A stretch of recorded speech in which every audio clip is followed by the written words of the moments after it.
Muy bien, chicos.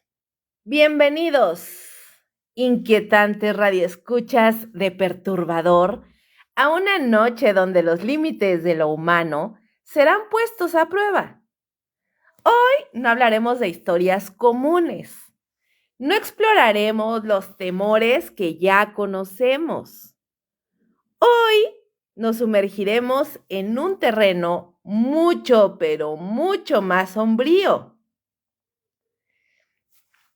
Más retorcido y donde la mente humana se convierte en un campo de batalla entre la cordura y la locura.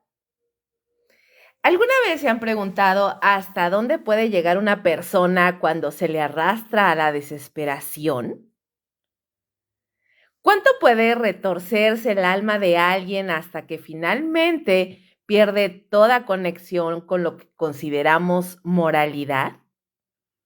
En este espacio hablamos de los seres que cruzaron esa línea y lo hicieron con tal frialdad y perversidad que sus nombres aún nos helan la sangre. Hoy seremos testigos de las historias de aquellos que se convirtieron en la pesadilla de su tiempo, de los que despojaron a sus víctimas de lo más básico, la vida, y lo hicieron con la calma de un espectador.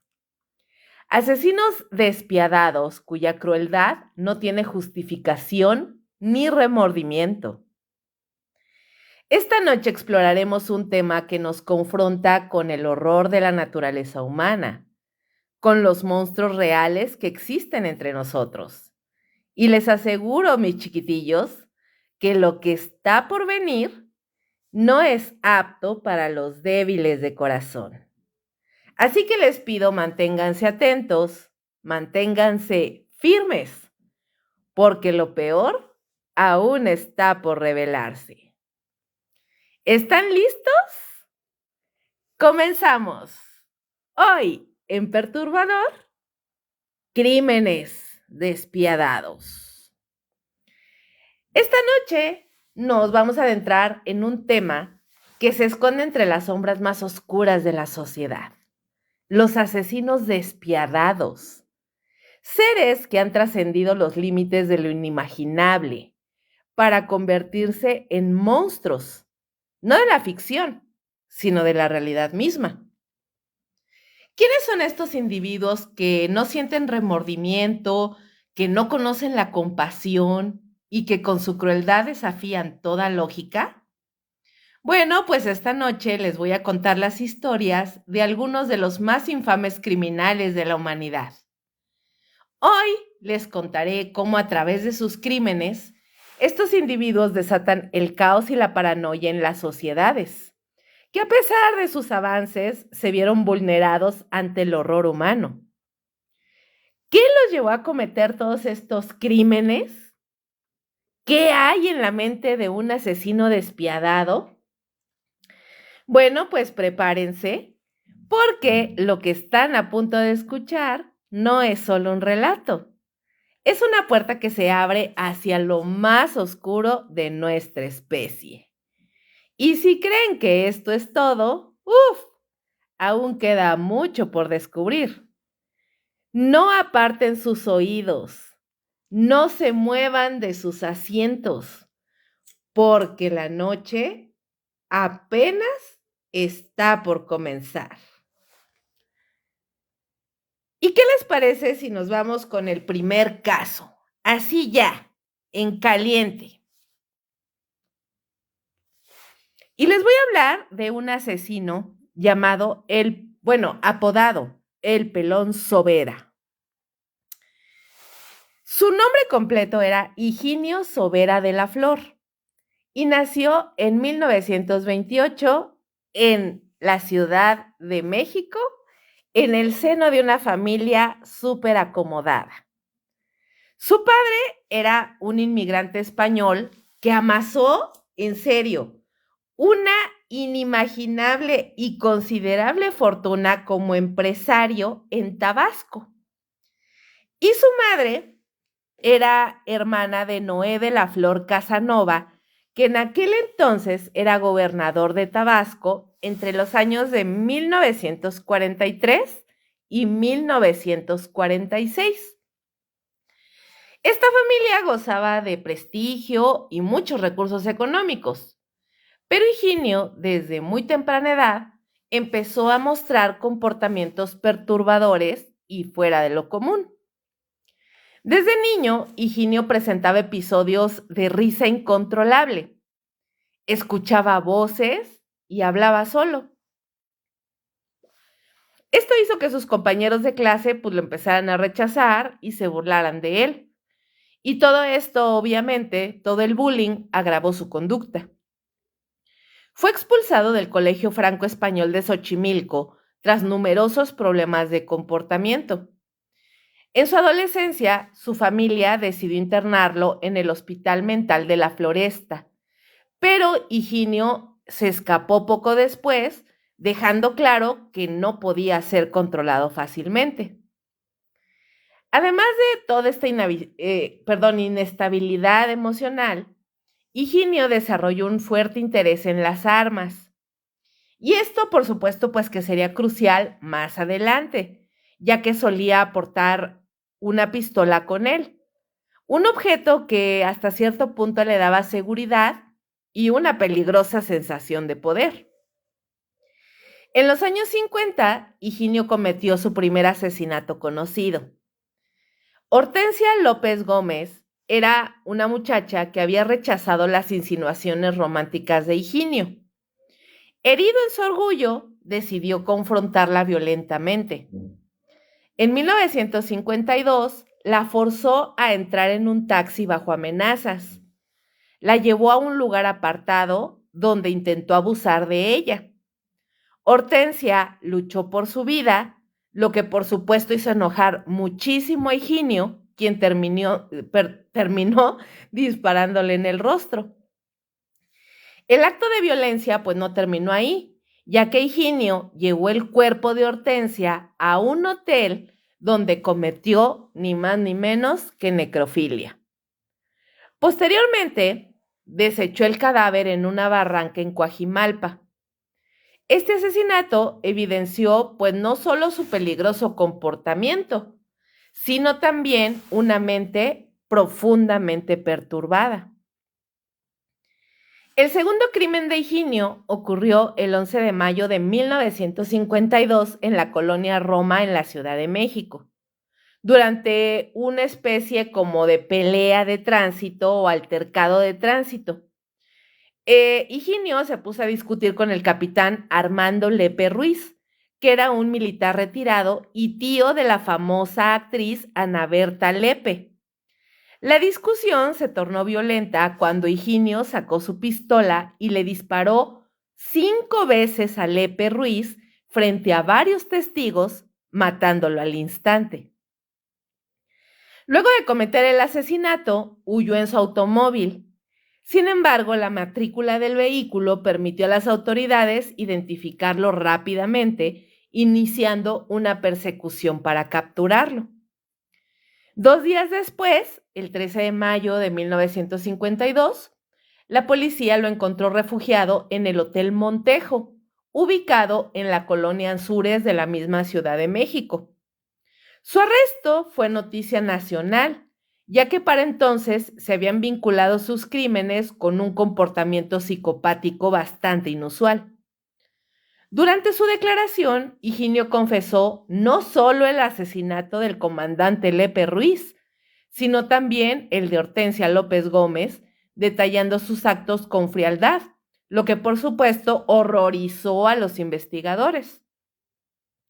En su declaración, Higinio justificó sus actos con delirios de persecución y paranoia.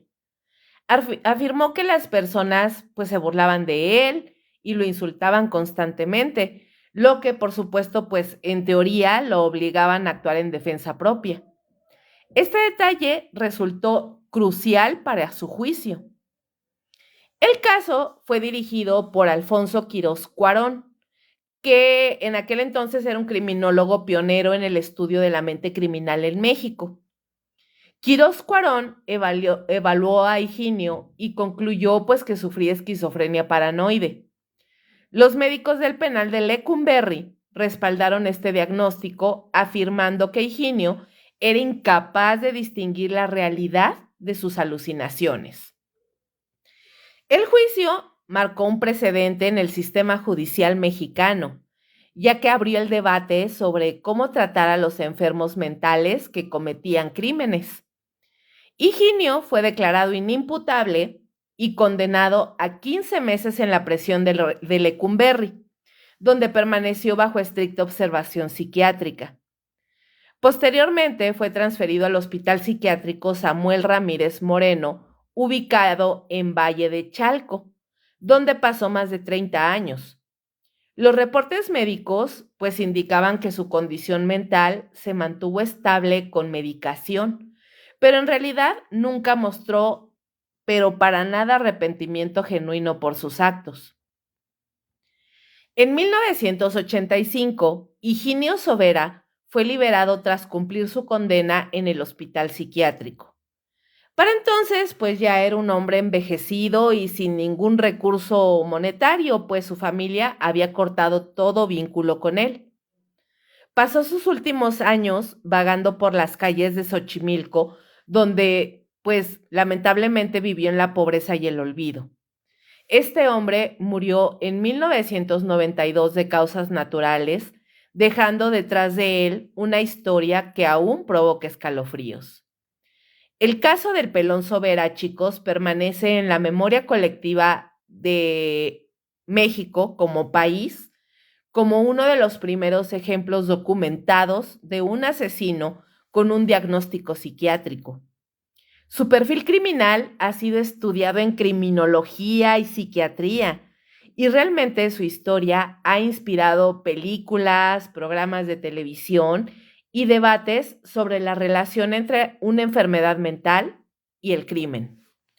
La figura de Higinio Sobera en realidad pues es un recordatorio de los horrores que pueden surgir de la combinación entre los traumas personales, las enfermedades mentales no tratadas y una sociedad que en este tiempo, y incluso en el tiempo de ahora, me atrevo a decir, que carece de recursos adecuados para entender problemas de salud mental. Eh, no es justificarlo, pero lo que ahora llamamos el bullying siempre ha existido, nada más que ahora pues se le dice bullying, ¿no?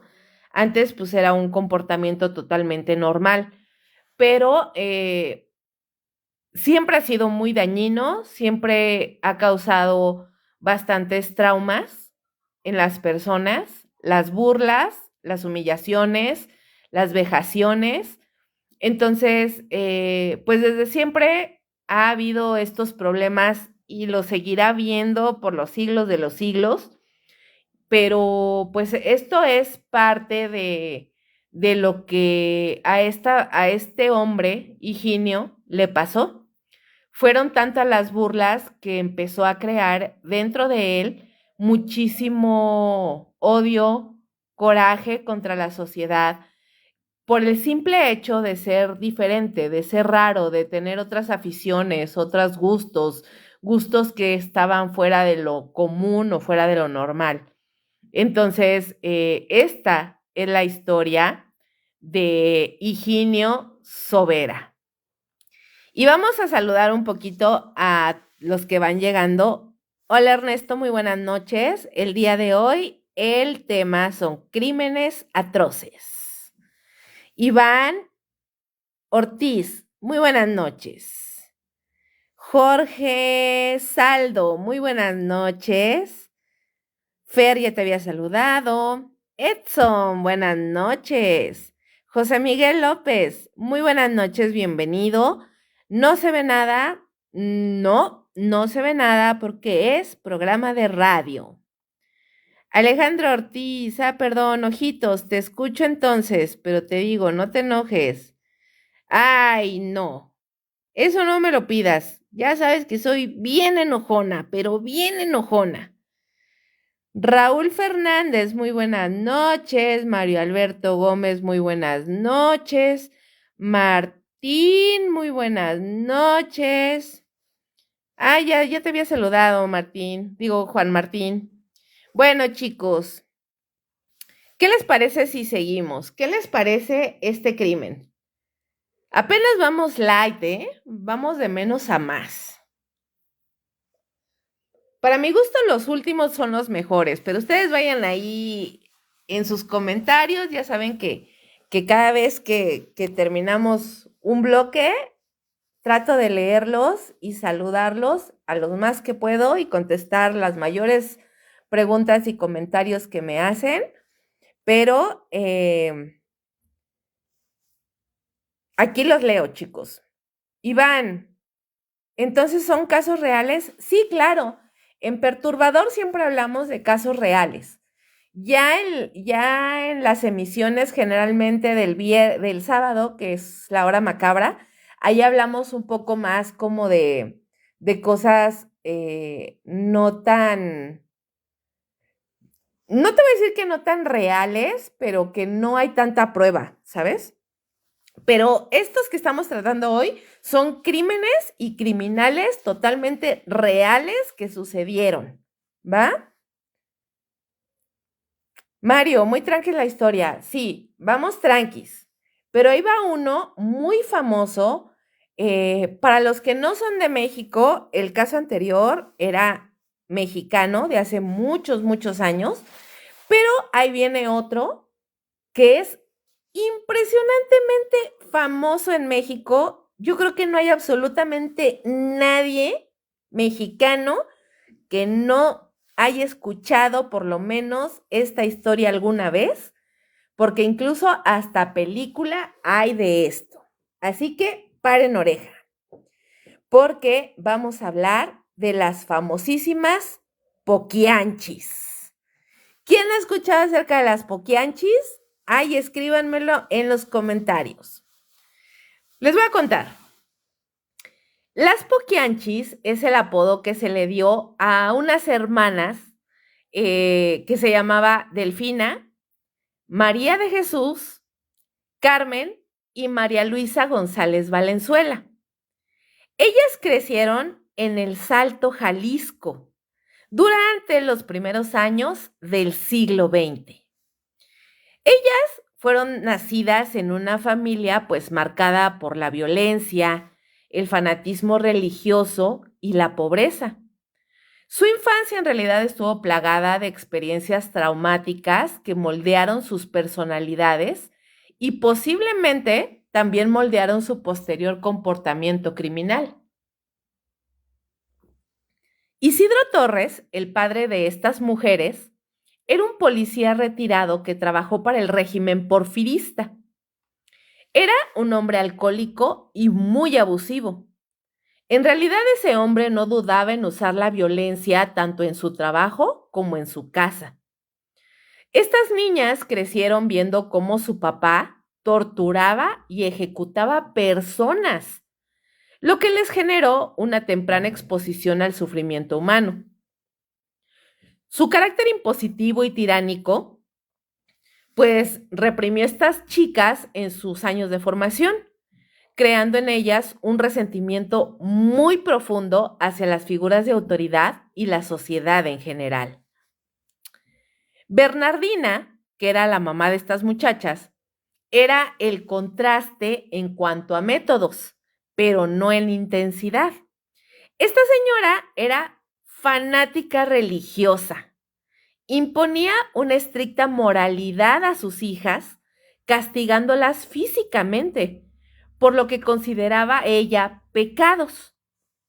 Esta dicotomía entre la brutalidad del padre y el rigor moral de la madre sembró en las hermanas una percepción distorsionada del bien y del mal. Las hermanas trabajaron durante su juventud en oficios humildes. Delfina y María de Jesús comenzaron como costureras, mientras que Carmen y María Luisa trabajaron en fábricas. Sin embargo, la precariedad económica y el desprecio con que las trataban las clases más altas las empujaron a buscar alternativas mucho más lucrativas. María del Carmen, la más ambiciosa de las hermanas, conoció a un hombre llamado Jesús Vargas, conocido como el Gato, quien le mostró cómo operar cantinas que en realidad servían como fachadas para prostíbulos.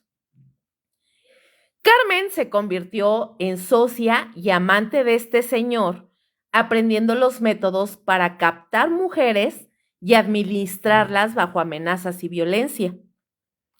En la década de 1950, las hermanas decidieron independizarse y formar su propia red de trata de personas. Así que compraron varias propiedades en Jalisco y Guanajuato, estableciendo burdeles bajo nombres engañosos como Guadalajara de Noche. Cada burdel operaba con un método similar. Captaban a muchachas mediante engaños, las sometían a abusos brutales y después las obligaban a trabajar como trabajadoras sexuales. Su modus operandi era muy específico. Primero que nada, la captación de víctimas. Y les cuento, las hermanas reclutaban a niñas y mujeres que generalmente oscilaban entre los 12 y los 18 años. Esto en zonas rurales y muy pobres. Así que prometían empleos bien remunerados como trabajadoras domésticas o empleadas en tiendas. Número 2. Tenían el método de tortura y manipulación. Así que una vez que estas chicas ya estaban, digamos, en poder de estas mujeres, de estas hermanas, las víctimas eran brutalmente golpeadas, abusadas sexualmente y privadas de comida hasta que ellas solitas, por el hambre, suplicaban y aceptaban prostituirse. Su siguiente método de control y modus operandi era el control económico. Así que las hermanas imponían a estas muchachas que estaban secuestradas básicamente deudas artificiales. ¿Cómo es esto? Bueno, pues alegaban que debían pagar por su rescate, por su comida, por su ropa y por el hospedaje. Y este sistema las mantenía atrapadas de manera indefinida. Las poquianchis no solo explotaban a sus víctimas, sino que las eliminaban cuando dejaban de ser útiles. Algunas mujeres que enfermaban o envejecían o quedaban embarazadas eran asesinadas. Los métodos incluían golpearlas hasta la muerte. Las mataban básicamente de hambre o de inanición y las obligaban a tener abortos forzados realizados sin ningún cuidado médico. Los cadáveres de estas mujeres eran enterrados en fosas comunes dentro de las mismas propiedades donde habitaban. Los bebés nacidos en los burdeles pues raramente sobrevivían. Muchos eran asesinados poco después del parto. Y se estima que entre las víctimas se encontraron al menos 10 recién nacidos. En algunos casos, clientes que se comportaban de forma irrespetuosa o generaban conflictos también eran asesinados y enterrados en las mismas fosas. Las hermanas no toleraban que alguien comprometiera su negocio. A principios del fin, llegó en enero de 1964. Y pues alguien denunció a las hermanas ante las autoridades de Guanajuato. Así que la policía organizó una redada en uno de estos burdeles o bares disfrazados. Y ahí fue donde encontraron fosas clandestinas, no con uno ni con dos, chicos, sino con decenas de cadáveres en diferentes estados de descomposición. Este hallazgo horrorizó a todo México y llevó a la captura de las hermanas. El juicio que se les llevó a cabo a estas chicas fue uno de los más mediáticos de la historia del país. Las poquianchis fueron acusadas de múltiples delitos, incluyendo asesinato, trata de personas, prostitución forzada, corrupción de menores y secuestro. Durante el proceso, las hermanas en realidad se mostraron, pues, poco o nada arrepentidas, lo que forzó su imagen como unas figuras despiadadas. En 1964, Delfina, María de Jesús y Carmen fueron condenadas a 40 años de prisión, que en ese entonces era la pena máxima en México en el sistema judicial.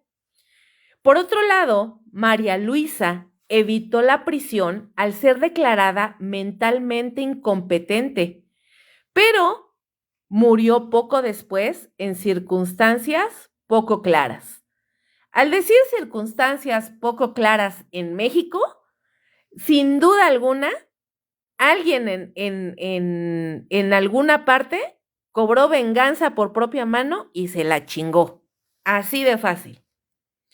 Delfina murió en prisión en 1968 tras un accidente. Fíjense nada más qué accidente tan pendejo. Un costal de cemento le cayó en la cabeza y la mató. Por otro lado, Carmen murió de cáncer en prisión en 1984. Y la última, María de Jesús, cumplió su condena y vivió sus últimos años en libertad, aunque sumida en el anonimato y la pobreza, dado que fueron señaladas, o sea, eran personas definitivamente no gratas en la sociedad mexicana, Entonces, esta mujer, que fue la única de las hermanas que llegó a sobrevivir, tuvo que mantenerse totalmente en anonimato, con un perfil súper bajo, para que no sufriera realmente sus últimos años con un escarnio público impresionante. Ahora, el caso de las Poquianchis dejó una marca imborrable en la historia criminal de México. Su historia evidenció la corrupción, la desigualdad y la falta de protección para las mujeres en el país, en ese entonces y ahora. Ha sido objeto de numerosos estudios, novelas, documentales y películas. De hecho, la más famosa, si a alguien le interesa ver la película como tal, la más famosa de estas películas se llama Las Poquianchis y su director era Felipe Casals. Estas mujeres apodadas las Poquianchis representan uno de los ejemplos más extremos de crueldad humana y explotación. Y su historia sigue siendo un recordatorio de la importancia de la justicia y los derechos humanos. ¡Guau! Esta historia en realidad siempre me ha sorprendido, me parece escalofriante, y eso que solamente fue platicado, chicos. O sea, en serio, las películas, y en específico esta que les digo, la de las Poquianchis, te deja con esa sensación de impotencia, de molestia, de asco. Es una película cruda, realista. Creo que es una de esas películas que se acerca lo más posible a la realidad. Pero ustedes saben que la realidad siempre supera la ficción. ¿Cómo a los que no son de México y no conocían la historia de las Poquianchis, cuéntenme en sus comentarios qué les parece? ¿Qué opinan acerca de estas criminales y del caso que acabamos de escuchar? Rolandín, muy buenas noches. Isaac, hace mucho que no te veía, Isaac, buenas noches. En serio, de verdad, a veces, como son muchos crímenes mexicanos, la neta es que sí, con ustedes escuchas que no son mexicanos, la verdad es que sí me da un poquillo de pena, aunque digamos que en todos los países tienen sus criminales, Pero para mí, que soy mexicana, contarles esta clase de crímenes y todas las fallas que hay en el sistema judicial antes, ahora y posteriormente en el futuro, que carecemos de un sistema judicial realmente correctamente administrado, me da mucha vergüenza contar estas historias tan gachas, pero es importante que las conozcamos porque recuerden que quien no conoce su historia está condenado a repetirla. Ya lo dice ese famosísimo dicho que no sé quién lo dijo, pero quien lo dijo fue un genio. Muy buenas noches, Rolandín. ¿Y qué les parece si nos vamos al tercer caso de esta noche? Este caso es muy actual y también todos los mexicanos que estamos aquí conectados seguramente lo escucharon, se la saben, pero la vamos a contar muy a mi estilo. Y es el caso del caníbal de la Guerrero. ¿Quién ha escuchado acerca de este caso? Cuéntenme. Este caso fue súper mediático y obviamente súper viral, sobre todo por la época en la que sucedió. Como es muy actual, no manchen. O sea, este caso causó un revuelo impresionante en las redes, en los noticieros, en los periódicos, en todas partes. Durante este proceso, todo mundo hablaba del famosísimo caníbal de la Guerrero. Bueno, pues les cuento. José Luis Calva Cepeda, apodado el caníbal de la Guerrero. Y esto es de la Guerrero no por el estado de Guerrero, México, sino por la colonia donde residía en la Ciudad de México. Y este señor fue un presunto asesino en serie cuya captura en el año de 2007 reveló un caso estremecedor que en serio dejó una huella imborrable en la memoria colectiva de México. Este relato incluye detalles ampliados sobre su vida, crímenes y legado.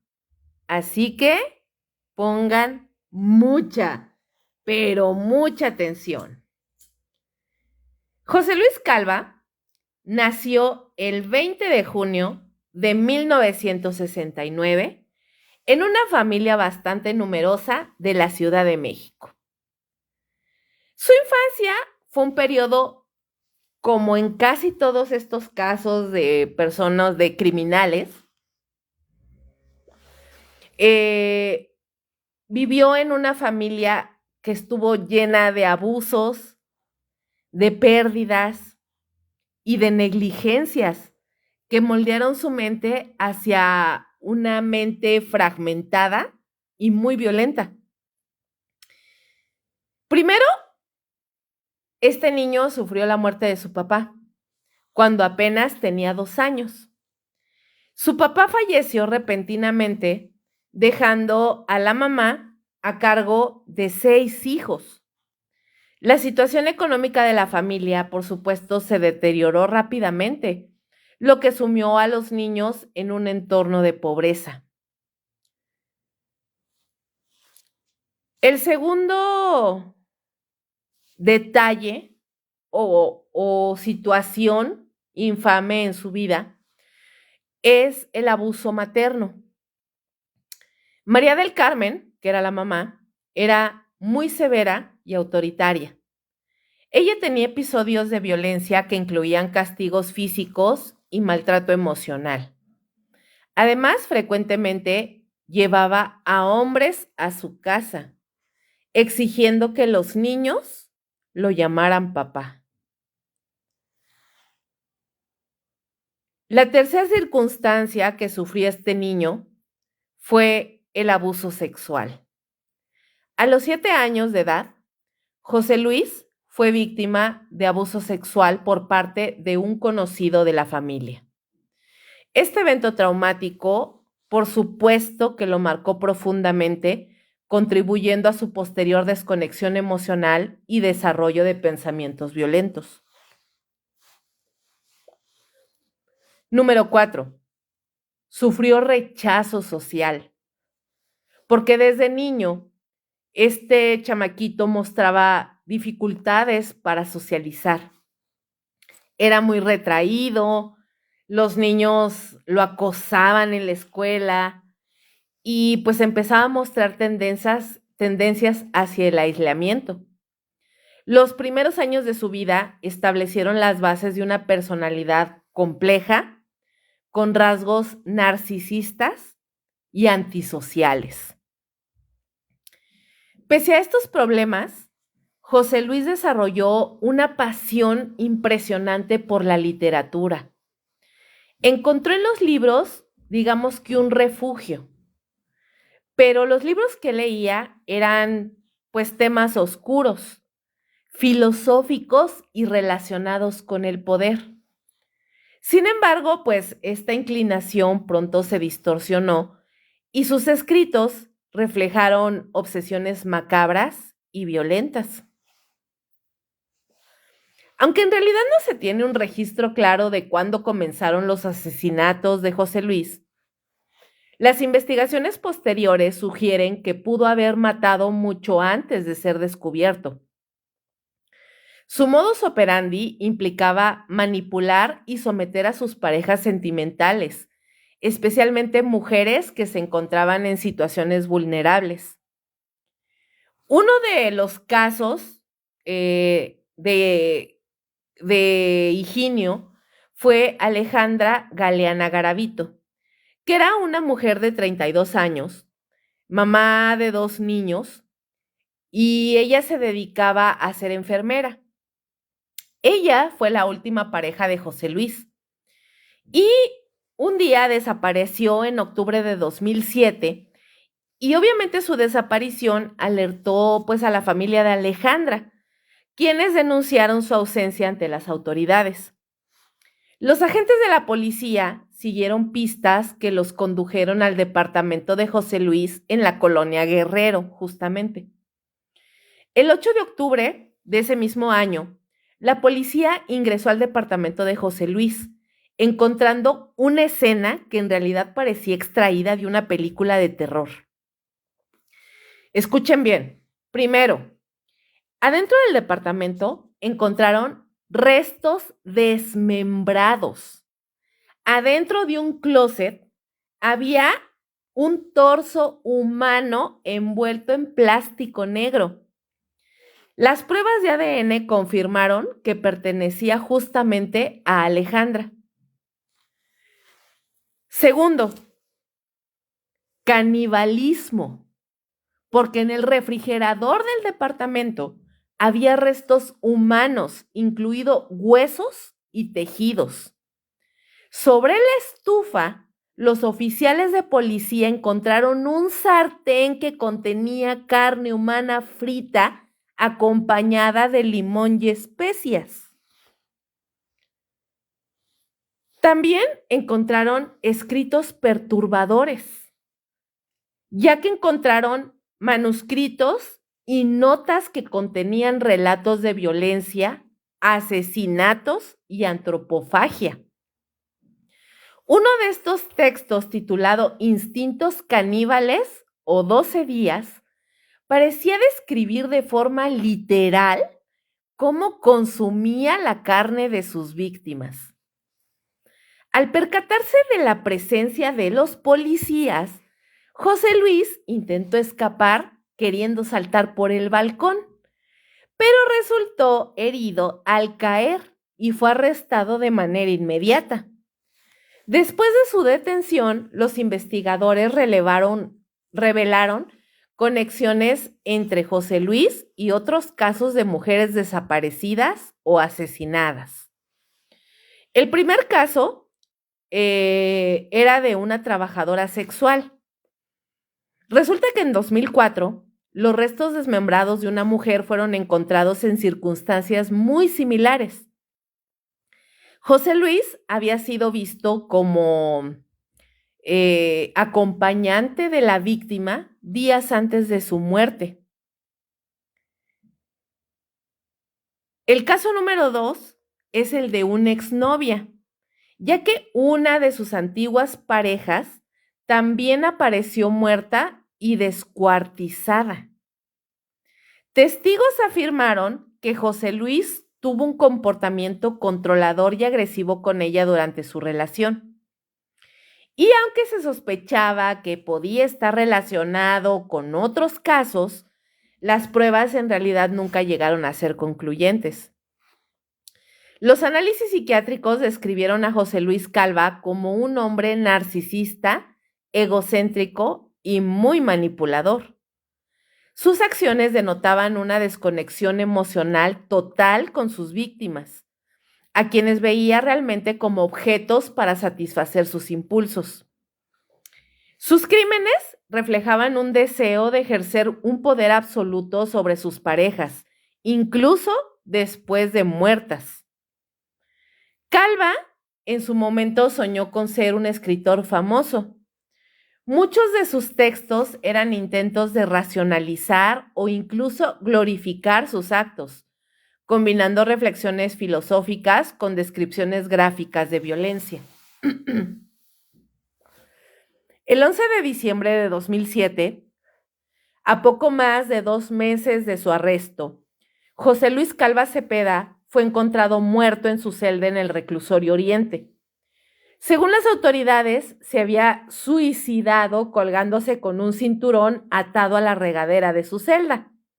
Pero todos los mexicanos sabemos perfectamente que eso, lo más probable es que alguien dentro de la cárcel se lo haya ejecutado.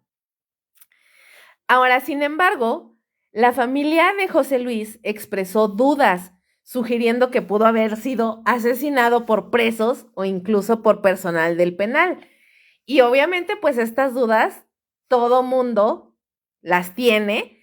No tenemos pruebas, pero sí, efectivamente, tampoco dudas. Casi todo mundo estamos seguros que alguien adentro del penal le quitó la vida. El caso de José Luis Calva generó, pues, debates, primero sobre violencia de género. O sea, sus crímenes destacaron la vulnerabilidad de las mujeres en situaciones de abuso. También se cuestionó mucho la parte de salud mental. La vida de Calva puso en evidencia la falta de atención adecuada a personas con problemas psicológicos severos.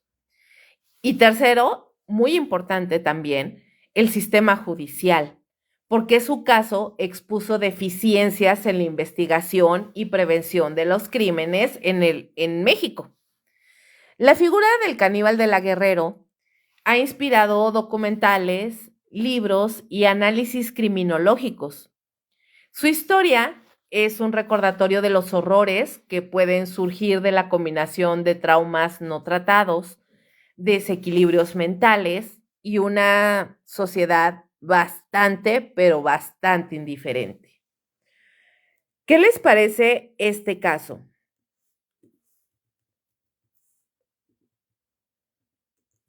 Esto se está poniendo cada vez más turbia. Por aquí me dice beligerante, pregunta, antropofagia. Sí, efectivamente, la antropofagia, si eso es lo que preguntas, Beli, y también para los que no sepan qué es eso, pues la antropofagia es la práctica de comer carne humana. Realmente puede surgir por cuestiones de situaciones de extrema necesidad, como los de los sobrevivientes de los Andes, que justamente ellos practicaron la antropofagia, pero por hambre, por sobrevivir. Y pues también el hecho de gente que simplemente le gusta comer carne de persona. No les sé explicar muy bien, o sea, a mí nada más de pensarlo me da asco, pero pues de que los hay, los hay. A ver, dice Manuel, dice, por el maltrato de la mamá es que odiaba a las mujeres. Efectivamente, más o menos, no sé si se acuerdan del capítulo anterior de los crímenes o de crímenes de asesinos seriales, que hablamos de la Mataviejitas. Esta señora, pues obviamente generó un odio hacia las mujeres mayores porque básicamente la mamá de esta mujer, de esta asesina serial, era una señora mayor que la vendió a hombres y la obligó a prostituirse. Entonces de ahí surgió el odio hacia las mujeres mayores y por eso mataba a viejitas. En este caso, el caníbal de la Guerrero, pues básicamente fue por el hecho de que su mamá era abusiva, tanto física como emocionalmente, y de ahí le surgió también el odio hacia las mujeres, o la misoginia, como se le llama en estos tiempos. Está, está durísimo este caso. ¿Ustedes qué opinan? Tengo por ahí un caso de otro país. Es de los últimos y les va a encantar en el aspecto de que es un perfil muy interesante, pero claro, es bastante atroz y bastante horrible. Este, pero, por ejemplo, quienes sean de otro país y tengan conocimiento de algún caso de asesino serial famoso en su país, con mucho gusto me gustaría que me lo pusieran en los comentarios si alguien sabe algún caso que sea fuera de México, pues que me lo pongan aquí, tal vez podemos armar un tercer episodio de Crímenes Atroces, para seguir conociendo un poco más allá de las fronteras acerca de estas mentes criminales. Sí, mano, claro que da asco. O sea, imagínate, guácatelas.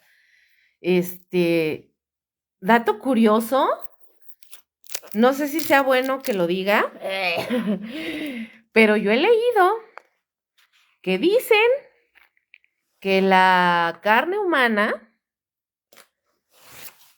sabe a carne de cerdo. No sé si sea verdad. Y a mí tanto que me gusta la carne de cerdo, amiguitos. No sé si sea cierto, pero ay, me da esta cosa. Pensar en que en una de esas hasta hemos comido eso. ¡Ay! Imagínense. No, Diosito. Ayúdame, Señor. Ayúdame, Señor, con tu espíritu. Hasta ahorita no me han empezado, no me han temblado las manos, porque no sé, o sea, no sé si es una leyenda urbana o si es cierto, pero dicen que la gente que, o sea, las personas que practican esto, la antropofagia, por mucho tiempo se ponen tembeleques de las manos. No sé si es cierto. ¿Quién sabe? ¿Quién sabe si es cierto? Creo que hasta lo vi en una película, creo que de Denzel Washington, en la película de El libro de los secretos. Este, ahí dicen eso. Ajá, o sea, que la gente que come carne humana, por mucho tiempo, durante mucho tiempo, les tiemblan las manos, pero no sé si sea verdad. Ay, ya sé, taquitos de surtida, un taquito de suaderito. No, no, no, pero mira, yo creo que a lo mucho hemos comido carne de perro, pero no, no creo que de persona. Espero. Y si sí, pues mira, mejor no investigamos. Vamos a quedarnos con la idea de que hemos comido puro animalito de crianza, comestible. ¿Qué les parece? Para mejor no hacernos ideas feas.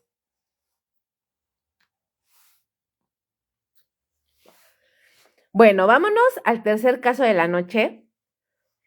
Y es el caso de, este caso es, si mal no recuerdo, colombiano. Y es el caso de un señor que se llama Luis Alfredo Garavito, apodado La Bestia.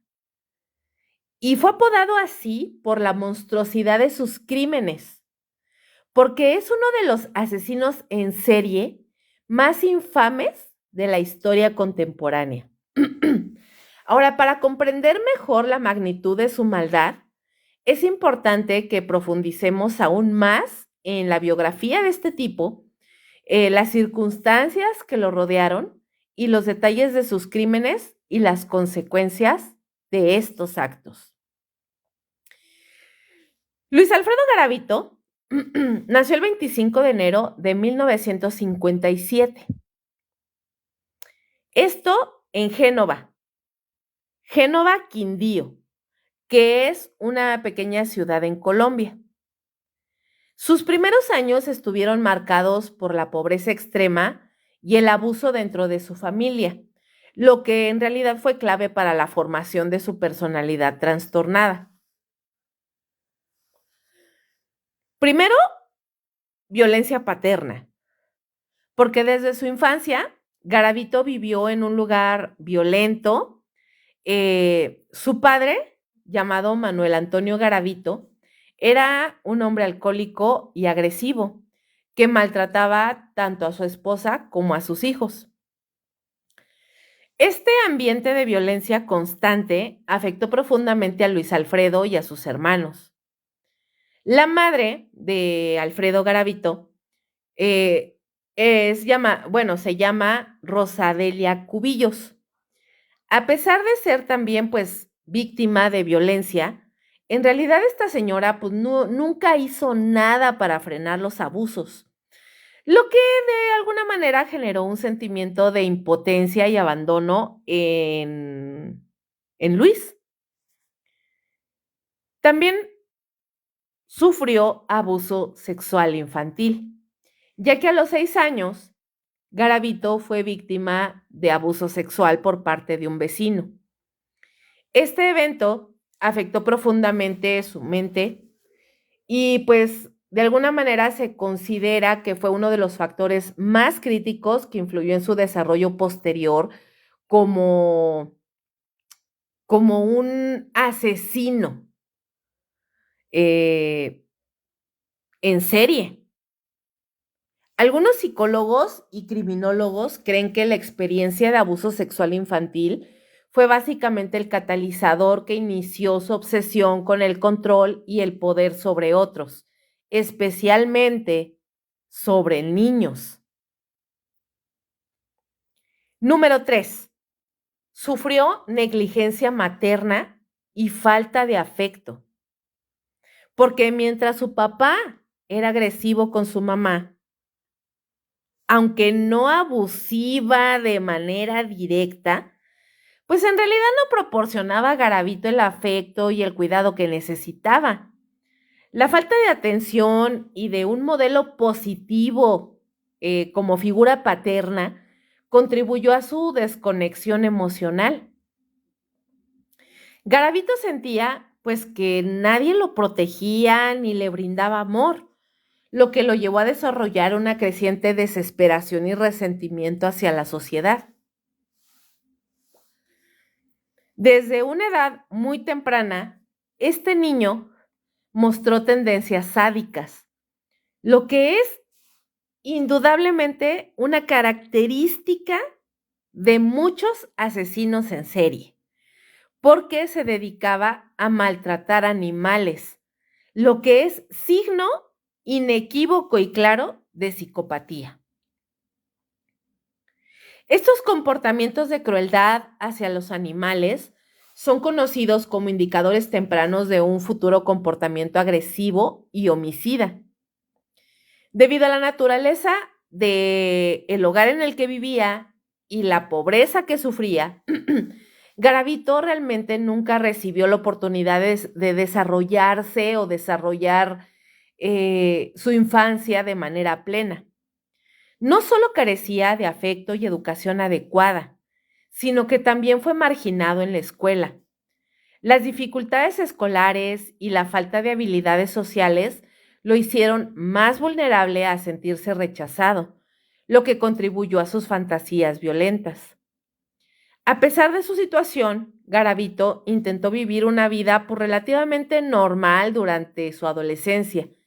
Sin embargo, pues fue incapaz de superar la amargura y el odio que había acumulado a lo largo de los años. Estos sentimientos pues lo llevaron por un camino oscuro y peligrosamente destructivo. En la década de 1980, Garavito comenzó a atacar a muchachos y niños, aunque sus primeros crímenes pues no fueron cometidos de manera tan sistemática como los posteriores. Inicialmente sus crímenes fueron impulsivos y ocurrieron en momentos de frustración, pero pronto se convirtió en una serie de asesinatos más bien premeditados.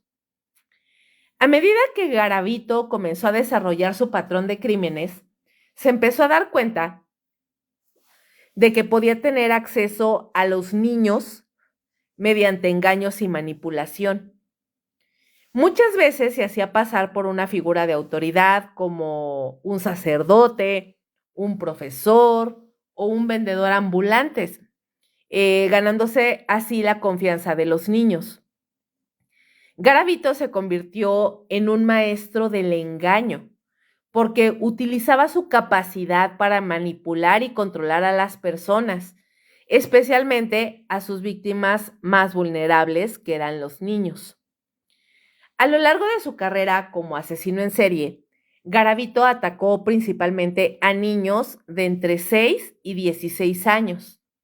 En su mayoría, niños huérfanos, niños de la calle o de familias extremadamente pobres. Seleccionaba a estos niños de manera muy sistemática porque él observaba cuál de estos niños era más vulnerable y más fácilmente manipulable.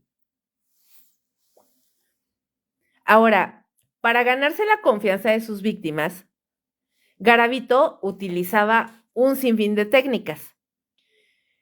Les ofrecía trabajo, les ofrecía dinero o incluso aventuras, lo que les permitía o le permitía a este hombre atraerlos hacia lugares aislados sin que los chiquillos sospecharan nada. Se hacía pasar por alguien confiable, vaya, un adulto que podía ayudarles. Una vez que lograba que estos niños lo siguieran a un lugar apartado, Garavito los sometía a tortura física y sexual. Utilizaba cuchillos, piedras, cadenas y otros objetos para infligir el máximo dolor y sufrimiento. Después de torturarlos, les quitaba la vida y a menudo mutilaba los cadáveres. Las víctimas eran enterradas de forma rudimentaria en lugares aislados, lejos de la vista de las autoridades.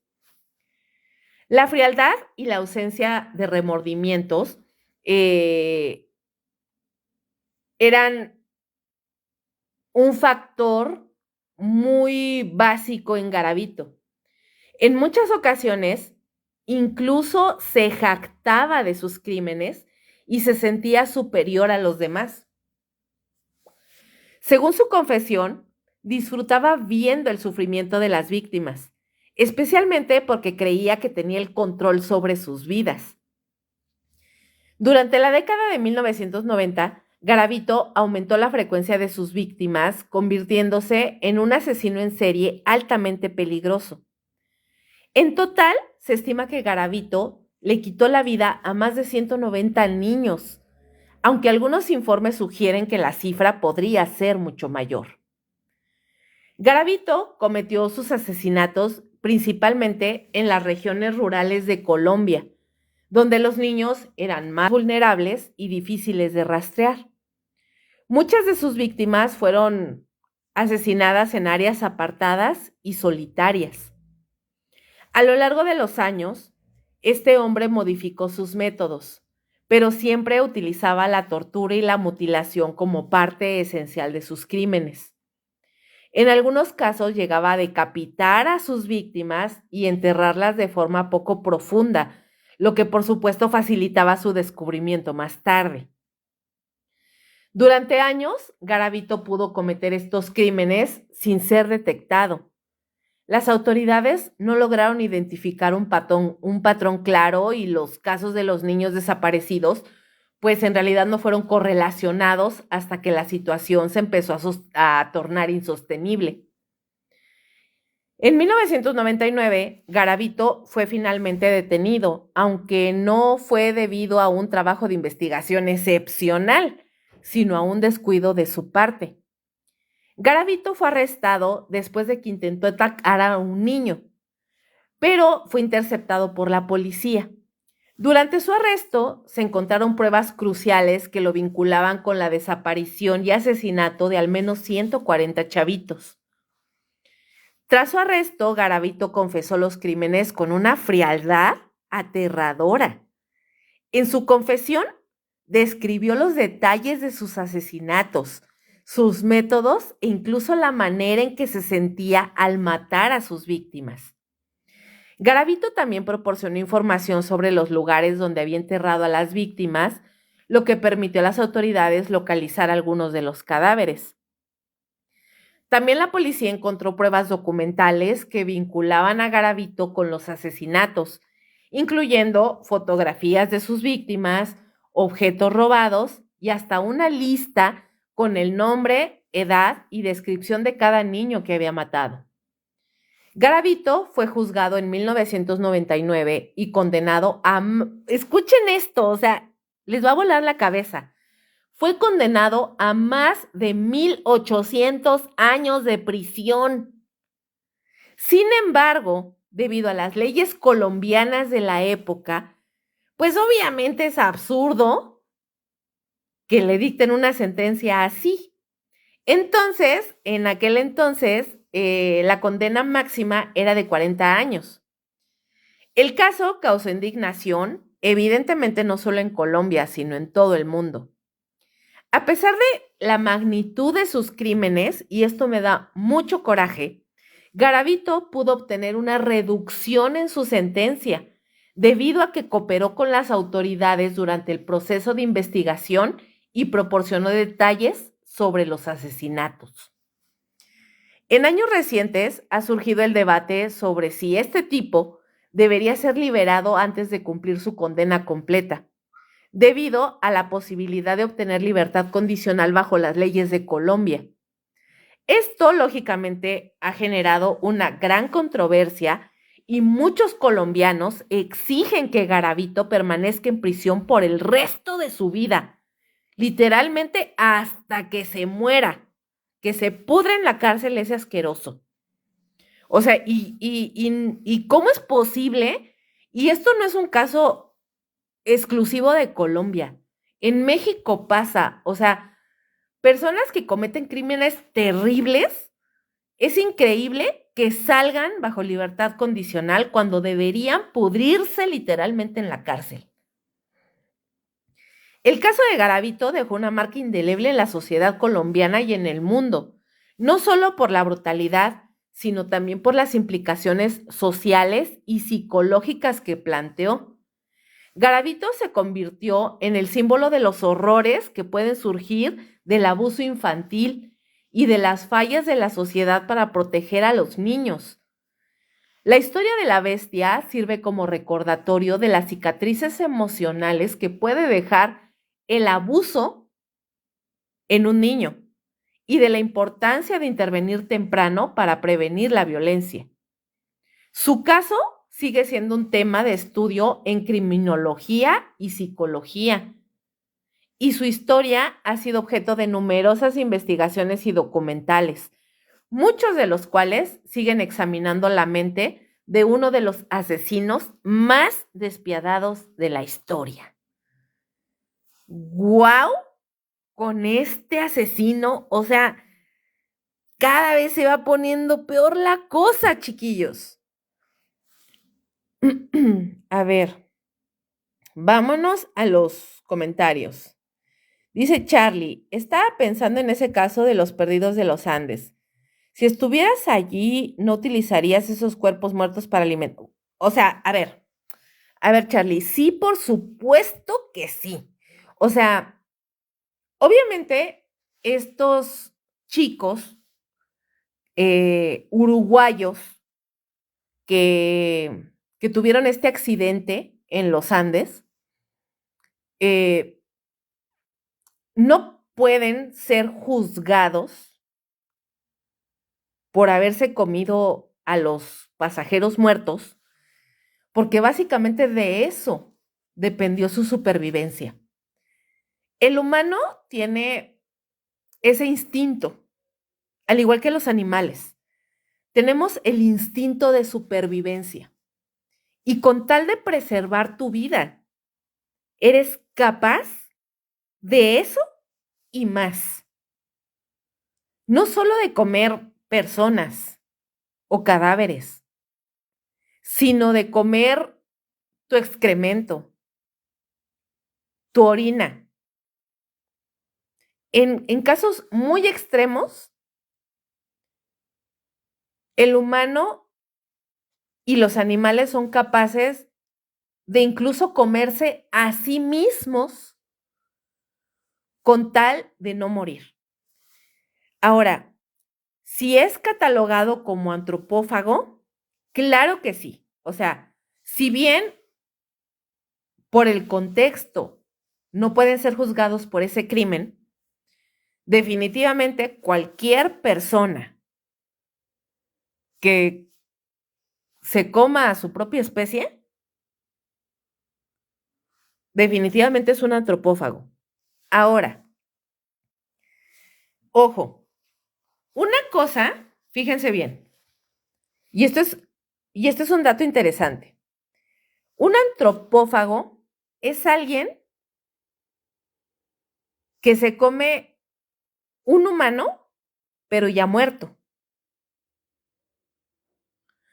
Un animal que se come a otro animal de su misma especie, pero ya muerto. Todo eso es antropofagia, que es muy diferente a un caníbal.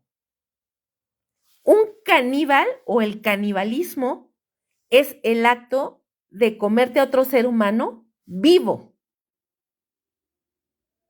Este es un dato súper importante y súper interesante. Para los que no sabían, ahí está la diferencia entre antropófago y caníbal, ¿vale? ¿Qué opinan acerca de este caso? A mí realmente me impactó. Digo, todos los casos son impactantes, pero sobre todo cuando esto incluye o mete en la ecuación a niños, es cuando te da un resabio de impotencia, de coraje, o sea, pues como la de las Poquianchis, o sea, finalmente ellas reclutaban niñas, o sea, una mujer que tiene 12 años o que tiene 16 o que simplemente no ha cumplido la mayoría de edad, es una niña.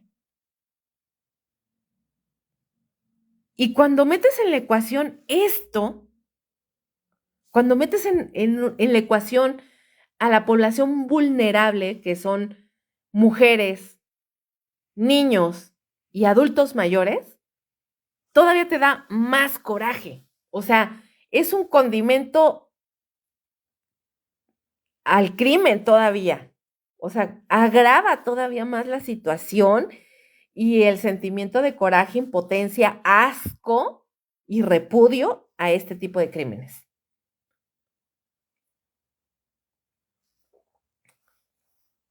Y ya casi vamos llegando al final y ahí vienen las dos historias estrella de esta noche. El primero, les voy a contar, y este es un caso de verdad muy poco conocido. Me costó mucho, pero mucho trabajo encontrar información porque no sé si el gobierno argentino está de alguna manera escondiendo este caso o no fue muy documentado. Sinceramente no sé qué está pasando, pero este caso en específico me tardé un montón en recabar la información necesaria para traerles este caso a la luz. Muchos seguramente no lo habrán escuchado. Les voy a dar el nombre para que en los comentarios me digan si ya lo habían escuchado alguna vez. Este caso es el caso de Emilia Basil.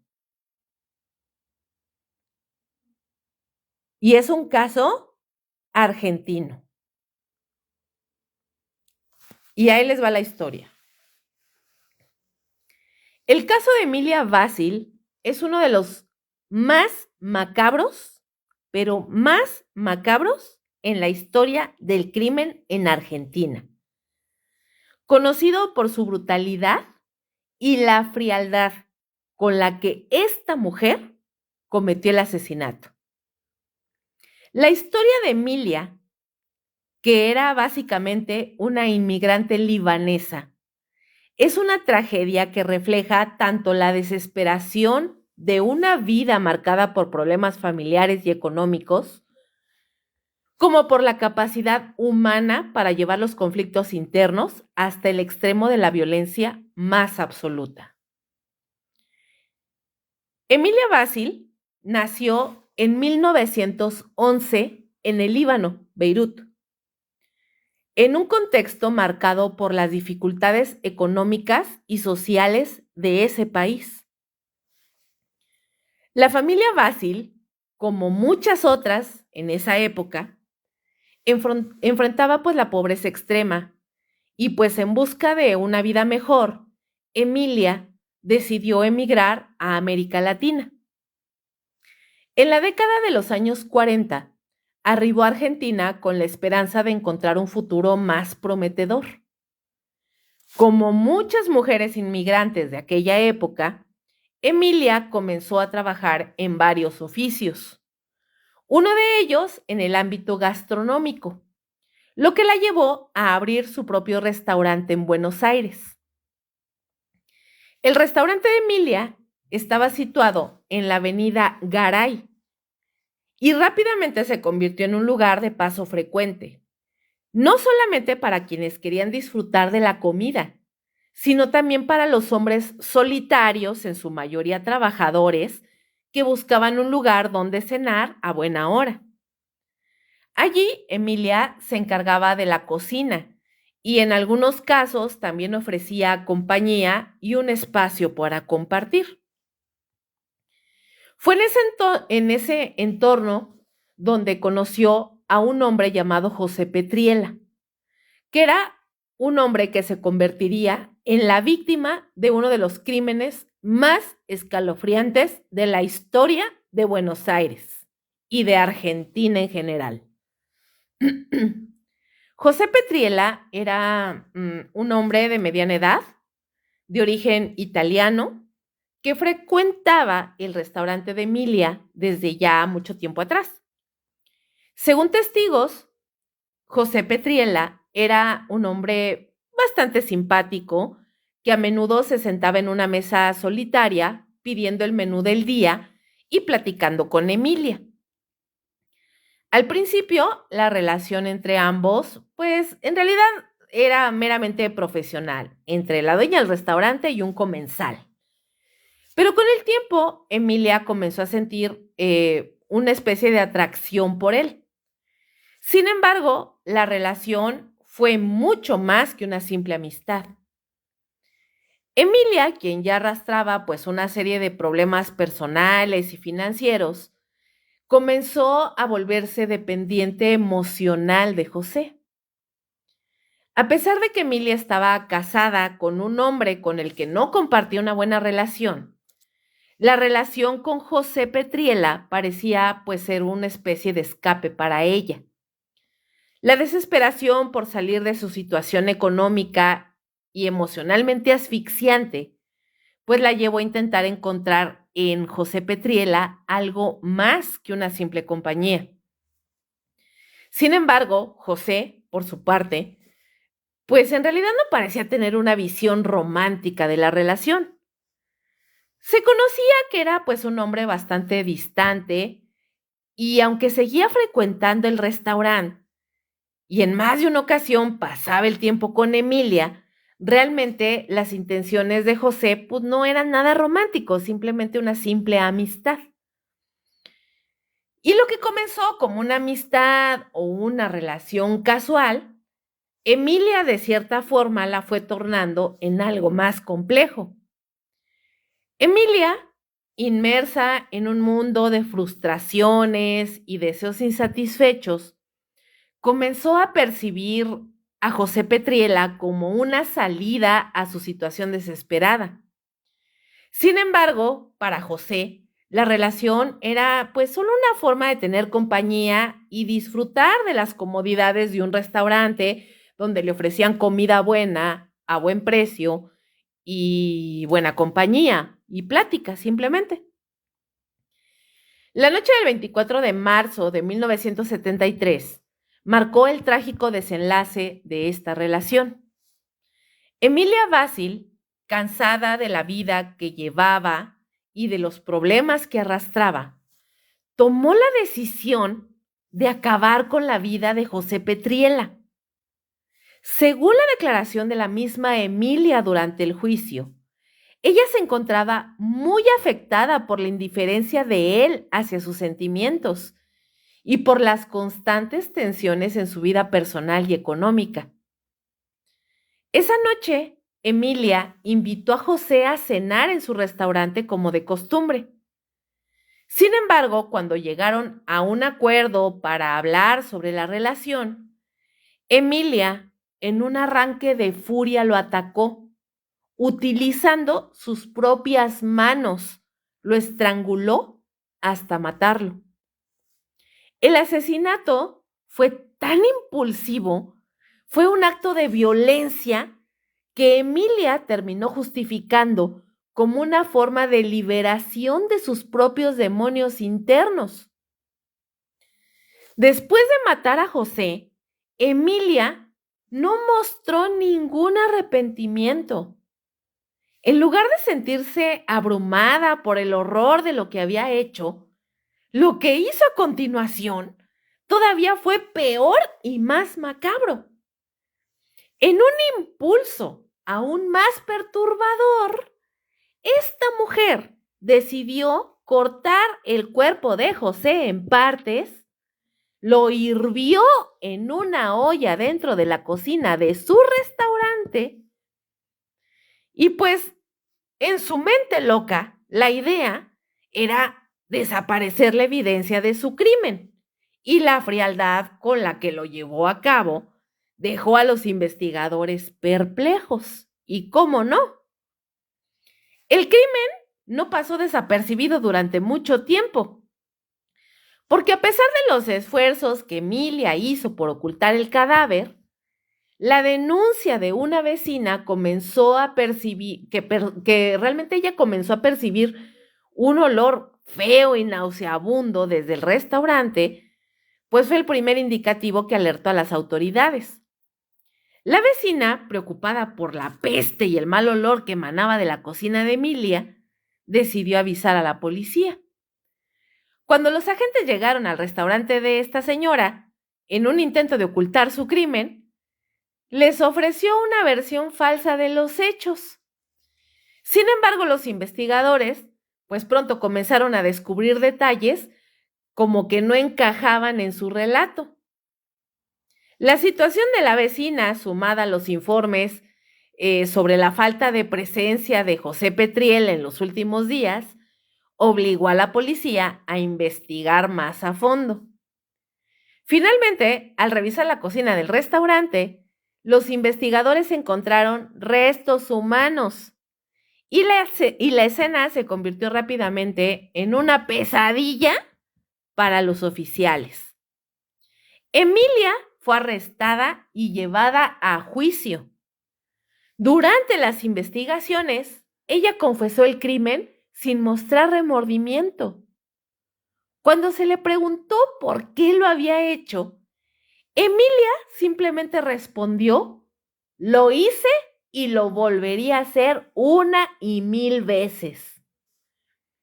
El juicio de Emilia Basil fue uno de los más mediáticos de la década. La sociedad argentina quedó aterrada ante la naturaleza del crimen y la frialdad con la que Emilia confesó haber cometido el asesinato de su amante. En el juicio, los abogados de la defensa intentaron argumentar que Emilia estaba emocionalmente afectada y que su estado de salud mental en ese momento no era el adecuado para ser considerada completamente responsable. Sin embargo, el tribunal pues dictó una sentencia bastante severa. Emilia Basil fue condenada a prisión por el asesinato de José Petriela y los detalles espantosos de cómo había desmembrado su cuerpo y lo había cocinado. La condena fue larga y la mujer pasó años en prisión, donde su caso se convirtió en uno de los más comentados por la prensa. El caso de Emilia es un reflejo de la complejidad humana y la capacidad de las personas para tomar decisiones extremas bajo presión. La historia de Emilia continúa siendo un tema de estudio en criminología, especialmente en lo que respecta a los perfiles de mujeres asesinas y los factores psicológicos que las llevan a cometer crímenes tan atroces. El caso también es recordado por la brutalidad de su ejecución y la falta de arrepentimiento de la autora. Este caso no solo dejó una marca en la sociedad argentina, sino que también sirvió para abrir debates sobre la salud mental, los problemas económicos y las relaciones disfuncionales que pueden desencadenar tragedias de tal magnitud. ¡Guau! Con este caso. Impresionante. ¿A ustedes qué les pareció? ¿En serio? Hasta me está dando mareo de lo impresionante que han sido estos casos de esta noche. Y Turbe, muy buenas noches, bienvenido. Míconos. Hola, hace mucho que no te veía, mi estimado Míconos, ¿dónde andabas?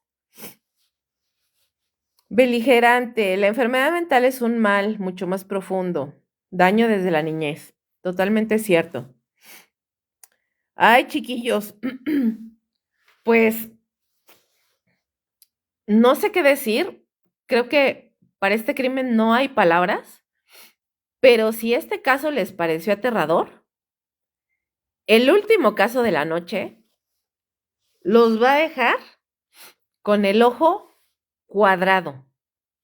Y este caso es lastimosamente mexicano y rebasa, pero por mucho, la historia de Emilia Basil. A ver, Manuel dice, ¿crees que fue por venganza? Sí, claro, o sea, sin más ni más, despecho. Despecho totalmente. Ya ven que por ahí hay un dicho que dicen que una mujer despechada es peligrosa. Bueno, pues aquí tienen el ejemplo perfecto de esto, ¿eh? Ese justamente es el problema de ser codependiente emocional, de tener de tener esa tendencia a tener apegos emocionales. Justamente eso. O sea, esta mujer simplemente, al no sentir amor real, porque entiendo que Petriela sí sostenía una relación íntima con Emilia, pero ella quería más que eso. Como que, como que ella lo que quería no solamente era una relación íntima, sino sentir que alguien la amaba realmente. Y creo que ese fue el factor determinante, porque no sintió el amor de José. Y eso fue lo que la llevó a hacer eso. Ya el hecho de cocinarlo y todo ese rollo, creo que ya fue como un tema más de un, de un impulso emocional en su afán de deshacerse del cuerpo, pero básicamente quien mata a una persona, o sea, es muy complicado deshacerte del cuerpo cocinándolo, o sea, no mamen, o sea, ¿Dónde vas a dejar esos chingados huesotes? O sea, no es lo mismo un hueso de perro que un hueso de persona, o sea, no chingue. Esta señora estaba loca. O sea, ¿dónde diablos? Supónganse que lo haya cocinado y la carne deshebrado o yo qué sé. ¿Dónde chingados iba a echar los huesos?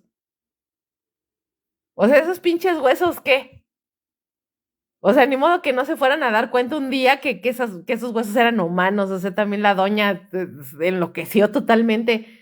O sea, es la cosa más pendeja y absurda que un asesino serial puede hacer. Cocinar a una persona en una cazuela para desaparecer el cuerpo. Pues sí, desaparece la carne y la chingada calaca, ¿dónde la vas a dejar o qué? O sea, qué gente tan loca. Manuel, ándale, esta señora era la mantis religiosa, tal cual. Sí, una mujer despechada totalmente. O sea, este señor debió haber llevado un casco o algo así, porque literalmente le hizo exactamente lo mismo. Nomás le faltó comérselo. Fue lo único que le faltó. Pero bueno. Y sí, efectivamente, por ahí alguien me dijo, Mollete, muy buenas noches, ¿cómo estás? Ernesto, ¿me preguntas si se pone peor? No, hombre, el último caso es el peor de todos, así que vámonos recio. Y este es el caso, y estos muchos mexicanos también se la van a saber. Es el caso de la tamalera de la Portales. Y miren, el caso de la tamalera de la Portales es uno de los crímenes más horrendos y perturbadores de la historia reciente de México. Y aunque en su momento no fue ampliamente conocido, fuera de ciertos círculos, la historia que se esconde tras su nombre es tan espeluznante y asquerosa que aún hoy causa horror y repulsión. En este relato voy a profundizar en los detalles más macabros, las circunstancias y los motivos detrás de la figura de la señora Felipa. Una mujer que pasó de ser una simple vendedora de tamales a convertirse en una asesina despiadada que aterrorizó a toditita la Ciudad de México. Ahí les va. Felipa nació en un pueblo chiquito de la Ciudad de México en los años 40, en una familia bien humilde que vivió en condiciones de bastante pobreza. Desde muy joven mostró ciertos rasgos que la diferenciaban de los demás. Primero, ella tenía como una personalidad muy cerrada, era poco comunicativa y su apariencia realmente era como inofensiva. Y esto realmente fue lo que le permitió pasar desapercibida en su comunidad. Su vida hasta cierto punto era una vida común y corriente. Y su ocupación aparentemente inocente, que era la de vender tamales en el mercado de Portales. Para los que no son de México, la Portales es una colonia de la capital del país. Y esta colonia Portales es una de las zonas comerciales, en aquel entonces y ahora, más conocida de la Ciudad de México. Sin embargo, pues esa fachada de mujer amable y trabajadora que escondía, esta mujer realmente como que por dentro era algo mucho más turbio y oscuro. Felipa comenzó a desarrollar una creciente necesidad de control, poder y sobre todo de dinero. Le gustaba el dinerito. Su vida en el mercado de la Portales fue difícil porque siempre estuvo luchando por sobrevivir y conseguir clientes. Pero lo que muchos no sabían era que detrás de su carrito de tamales se gestaba una serie de crímenes que marcarían su nombre en la historia del crimen mexicano. Felipa comenzó a cometer sus crímenes en la década de los años 90, cuando su vida en el mercado pues estaba de cierta manera estancada. El hambre por una vida mejor, las deudas que ella tenía y el deseo de obtener lo que no podía ganar de manera honesta la impulsaron a tomar decisiones cada vez más macabras. Sus víctimas eran mujeres jóvenes, generalmente de situaciones vulnerables. Algunas de ellas eran muchachas que trabajaban en la calle, otras vivían en condiciones de pobreza o incluso sufrían problemas de abuso. Felipa las atraía con promesa de empleo en su negocio y pues también les ofrecía pues hospedaje.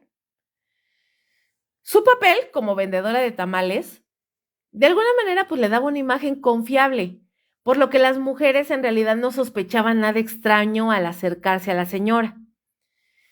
Cuando las víctimas caían en su trampa, Felipa las llevaba a su casa, que era pues un modesto departamento en el mismo barrio, y allí las mantenía secuestradas, manipulándolas psicológicamente, controlando sus movimientos y alimentándolas con la falsa promesa de trabajo en su puesto de tamales. Felipa comenzó a cometer asesinatos en serie, aunque su método era más calculado y menos violento que el de otros asesinos en serie. En lugar de un ataque explosivo de agresividad, sus crímenes eran metódicos y planificados con bastante frialdad. Primero, como les digo, las mantenía en cautiverio, las torturaba de manera psicológica y física, las golpeaba, las mantenía en situaciones deplorables y las mantenía aisladas, lejos de cualquier contacto con el mundo exterior. Luego de quitarles la vida, Felipa desmembraba sus cuerpos con herramientas de cocina comunes, una escena bastante pues aterradora que ocurrió en su apartamento. Fue donde también usaba pues utensilios de cocina y ollas normales para preparar los cuerpos de estas muchachas. Y lo que más aterrorizaba a las autoridades y a la comunidad fue que en lugar de simplemente pensar en cocinar los cuerpos para esconder los restos, no, señor. Esto iba todavía un paso más adelante de Emilia Basil. Felipa los cocinaba, troceaba la carne, la mezclaba con ingredientes y después con eso rellenaba los tamales como si fuera carne de cerdo o pollo. Y después esos tamales iba y los vendía a la gente en el mercado de la Portales, entregando a los incautos clientes lo que ellos pensaban que eran unos tamalitos deliciosos, sin saber que en realidad estaban consumiendo carne humana. La manera en que Felipa logró seguir adelante con sus crímenes durante tanto tiempo sin ser detectada se debió en parte a la naturaleza cotidiana de su trabajo. Los clientes conocían su cara, confiaban en ella y no se imaginaban la monstruosidad que se ocultaba tras la venta de este alimento. Además, el mercado de la Portales estaba lleno de puestos muy similares a los de Felipa, lo que dificultaba que alguien pudiera notar irregularidades o comportamientos extraños. El caso de la tamalera de la Portales se comenzó a desmoronar gracias a la denuncia de una vecina del barrio. Una mujer que había notado un extraño olor proveniente de la casa de Felipa durante varias semanas. Un olor nauseabundo e inconfundible. La vecina, bastante alarmada, alertó a las autoridades, quienes inicialmente pensaron que se trataba de un simple caso de mal olor proveniente de desechos. Pero cuando la policía llegó a la casa de Felipa y procedió a investigar más a fondo, pues la horrible verdad salió a la luz. En la casa de Felipa, las autoridades encontraron restos humanos desmembrados y evidencias de que los cuerpos habían sido cocinados y servidos como tamales. La policía también halló herramientas de cocina, ollas con restos de carne humana y recipientes de tamales recién hechos. La horrorosa evidencia dejaba claro que la mujer había estado cometiendo estos crímenes no durante un tiempo pequeño, sino durante años. Felipa fue arrestada sin resistencia y su actitud durante el arresto fue sorprendentemente tranquila. Durante el interrogatorio, Felipa mostró una frialdad impresionante, absoluta. No sentía remordimiento. Relató los crímenes de manera casi cínica, como si estuviera describiendo simplemente las acciones de otro ser humano. En sus declaraciones mencionó que lo había hecho por necesidad económica y que nunca se sintió culpable de lo que hizo. El juicio fue un espectáculo mediático y la comunidad quedó aterrada ante la magnitud de los crímenes cometidos. Los detalles sobre las víctimas, la manera en que las manipulaba y el horror que sufrían antes de ser asesinadas conmocionaron a toda la gente. Felipa fue condenada a cadena perpetua por sus crímenes, pero las preguntas sobre su verdadera naturaleza y las motivaciones detrás de sus actos, lógicamente permanecen sin respuesta. El caso de la tamalera de la Portales dejó una marca indeleble en la historia criminal de México.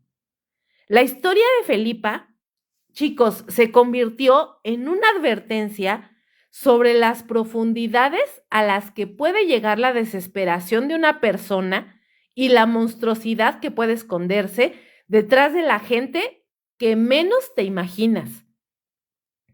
A pesar de que el caso no tuvo la misma notoriedad internacional que la de, por ejemplo, el señor Garavito, por ejemplo, que eran casos de crímenes de mayor escala, para los que somos mexicanos, sigue siendo un recordatorio sombrío de que el mal puede estar mucho más cerca de lo que imaginamos, incluso en los lugares más cotidianos. El caso también planteó preguntas sobre la naturaleza de los crímenes de canibalismo en el contexto del crimen organizado y la pobreza extrema, y sobre el tipo de personas en situaciones desesperadas que se ven impulsadas a cometer actos indescriptibles. La tamalera de la Portales, pues sigue siendo una figura aterradora que personifica el horror de lo impensable. Ahora, pónganse en el lugar de las personas que cotidianamente le compraban tamales a esta señora. Imagínense ustedes darse cuenta que la persona a la que le compran su almuerzo o su desayuno todas las mañanas les estuvo vendiendo durante años carne humana y ustedes, sin saberlo, la consumieron. No mamen. O sea, esto se va un paso mucho más adelante del caso de Emilia Basil, pero mucho más, porque Emilia al menos no se atrevió a darle de comer esa carne a sus clientes, pero esta doña, con esa frialdad, le dio a consumir la carne de sus víctimas a sus clientes. O sea, Dios bendito con este caso. Díganme si no es el peor caso de la noche. Míconos. Supongo que era un éxito en ventas. Quiero que sepas que la gente alababa, según ciertos testimonios, alababa lo delicioso que estaba los tamales que vendía. O sea, literalmente en alguna ocasión uno de sus clientes dijo que sus tamales eran prácticamente adictivos por lo deliciosos que eran. Doña Pipa se pasó de lanza. Y sí, ¿eh?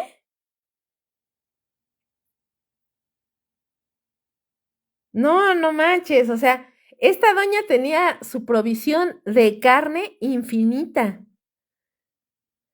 O sea, imagínense qué tan fructífero era su negocio si ni siquiera tenía que invertir en comprar carne. ¿Sí me entienden? O sea, ¡fiu!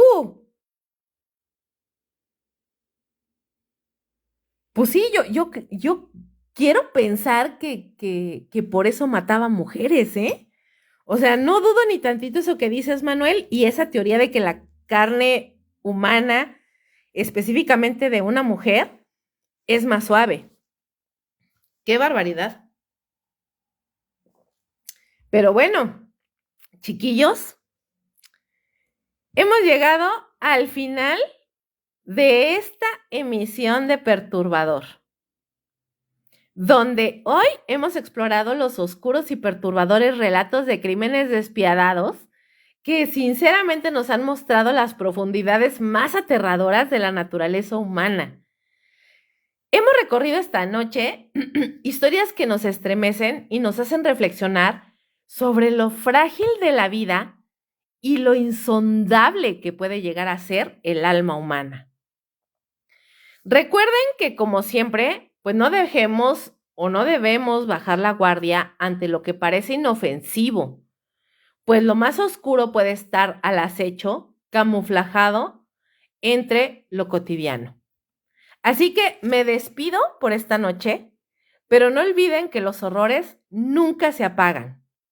Y aquí en Perturbador estaremos desenterrando las historias que algunos preferirían que nunca salieran a la luz. Les agradezco infinitamente su compañía esta noche. Manténganse alerta y sobre todo sigan siendo valientes como siempre. La próxima emisión será tan perturbadora como esta y la de mañana no se la pueden perder porque les recuerdo que mañana en la hora macabra a las 10 en punto de la noche vamos a tener el capítulo número 2 y final de las teorías conspirativas. Así que nos escuchamos muy, muy pronto. Muy buenas noches y recuerden, la oscuridad nunca duerme. Aquí en Perturbador vamos a seguirle dando voz a lo inexplicable, explorando lo desconocido y enfrentándonos a nuestros propios temores. Hasta entonces, chiquillos, cuídense mucho. No olviden mirar por encima de su hombro porque nunca se sabe lo que nos podría estar acechando. Muy linda noche y como siempre les digo, dulces pesadillas. Nos escuchamos mañana. ¡Chao, chao!